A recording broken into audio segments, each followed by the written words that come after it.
There's a room in Minnesota where no one can stay longer than 45 minutes. Not because it's dangerous, not because of heat, or gas, or anything physical. It's just quiet. Perfectly, completely, impossibly quiet. And something about that silence breaks people. Grown adults start hearing their own heartbeat. Then their bones creaking. Then voices. Then things that aren't there at all. Most people beg to leave before the hour is up. But here's the question that should unsettle you. If silence is just the absence of noise, why does it feel like something is inside it? That room is called an anechoic chamber. It absorbs 99.99% of all sound. Engineers built it to test equipment. What they didn't expect was what it would test in people. Because within minutes, subjects stop hearing nothing. They start hearing everything their brain was hiding underneath the noise. A high-pitched whine from their nervous system. The wet, rhythmic thud of blood moving through their skull. The strange, biological orchestra of just being alive. And almost nobody talks about this part. That silence doesn't empty the mind. It fills it. Your brain, it turns out, is not designed for quiet. It's designed for a world that never stops making noise. Wind, animals, other humans, fire. For millions of years, silence meant one thing. Something had gone terribly, terribly wrong. Predators don't announce themselves. Silence was the last sound you heard before the world ended. And your nervous system still remembers that. Somewhere in your oldest, deepest wiring, silence isn't peace. Silence is a warning. But then something strange happened. We built a world so loud, so relentlessly stimulating, that we started treating silence as a luxury, a spa weekend, a meditation retreat. We started paying for quiet. We started calling it healing. And maybe it is, but maybe we've also completely misunderstood what silence actually does to a human mind when there's too much of it. Because there's a difference between chosen silence and silence that chooses you. In the 1950s, a psychologist named John Lilly designed something called a sensory deprivation tank, a dark, saltwater float chamber. No sound, no light, no sensation of gravity. He floated inside it alone. He was trying to understand consciousness. What he found terrified him. Within hours, his mind began producing reality on its own. Vivid, detailed, emotionally real hallucinations. Not dreams, not sleep. Waking visions, fully formed, indistinguishable from the actual world. His brain, deprived of input, started inventing input. Just to survive. This is where it gets disturbing. Your brain is not a passive receiver. It's a prediction engine. Constantly, obsessively, it generates a model of the world and checks that model against incoming sensory data. That process, that constant comparison between what it expects and what it receives, is what you experience as reality.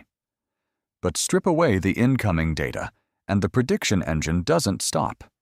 It keeps generating, and what it generates starts to feel just as real. Maybe more real, because there's nothing left to contradict it. So in deep silence, reality doesn't fade. It gets louder. Just not the right kind of loud. Prisoners in solitary confinement report something hauntingly similar. Within days, not weeks. Days. They begin hearing voices, seeing shadows that move, feeling watched. The mind, starved of social input, starts generating its own. Because the brain, at its core, is a social organ. It evolved inside communities, inside noise, inside the constant hum of other human beings. Take that away, and it doesn't find peace. It panics. Then it improvises. Then it breaks. And this isn't just extreme cases. This isn't just tanks and prison cells. Think about the last time you sat in complete silence. No phone, no music, no background noise, just you and the room, and the strange, uncomfortable weight of your own thoughts. For most people, that lasts about 30 seconds before the hand reaches for the phone, before the podcast starts, before the television gets turned back on. We spend billions of dollars every year filling our silence with content. We call it entertainment. But maybe it's something older, something closer to fear. Because here's what the research actually shows. When people are left alone with their thoughts in silence, many of them choose to administer mild electric shocks to themselves rather than continue sitting quietly. That's not a metaphor. That's a published study. People literally chose pain over silence, over the inside of their own heads. And that should stop you cold. What are we so afraid of meeting in there? Because silence doesn't just amplify fear. It amplifies everything. Grief gets louder. Guilt gets sharper. That thing you said 3 years ago that you've almost forgotten becomes crystal clear. The question about your life you've been avoiding sits right there, fully formed, patient, waiting. Silence is where the things you've been running from finally catch you. And maybe that's the real reason it's unbearable for so many people.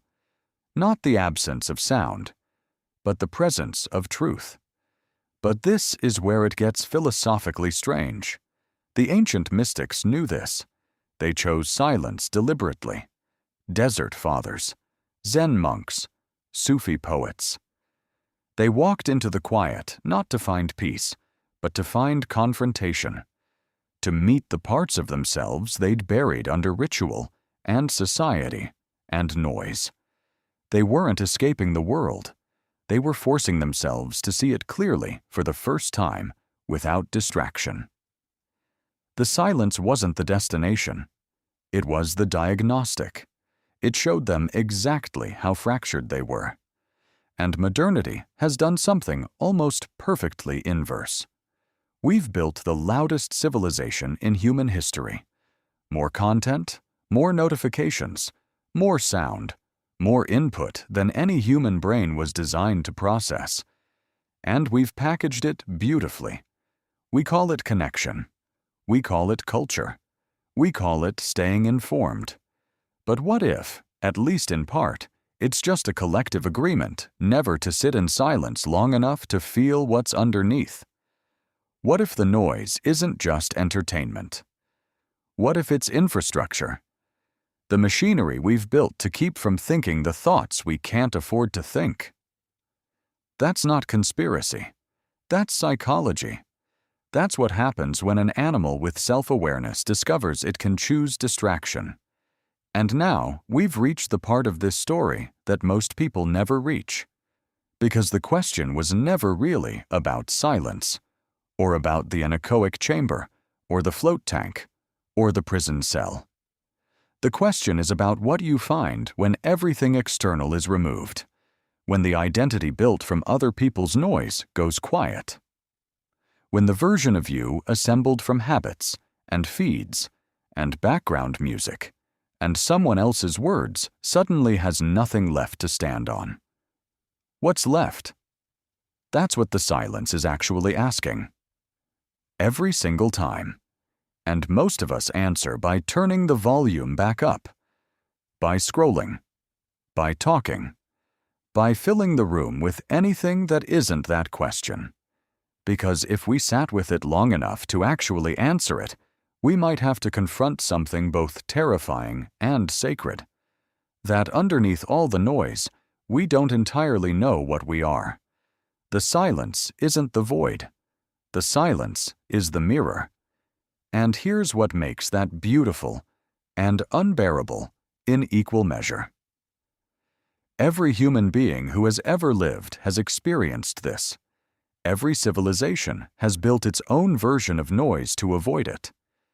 Every religion, in its own way, has offered silence as either the cure or the confrontation.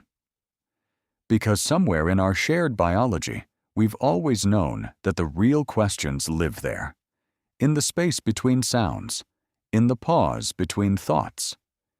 The anechoic chamber breaks people in 45 minutes, but you've been building your own anechoic chamber your entire life. Slowly, methodically, filling every gap with sound, every commute, every meal, every night before sleep. Not because you're weak, but because the alternative, sitting alone with the full weight of your own consciousness, with no distraction, no performance, no identity borrowed from the outside world, is one of the most difficult things a human being can do. We are, at our core, creatures so afraid of our own silence that we invented language, music, war, philosophy, religion, and the internet. All of it, in part, just to have something to say when the quiet gets too loud. So tonight, when you reach for your phone before sleeping, when you turn on a show just to fall asleep to it, when you fill the commute with something, anything, to avoid sitting inside your own head for 12 uninterrupted minutes, just notice it. Don't judge it. Just notice. Because what you're avoiding might not be emptiness. It might be the only honest conversation you've never had. With yourself. In the quiet. If you were brave enough to listen.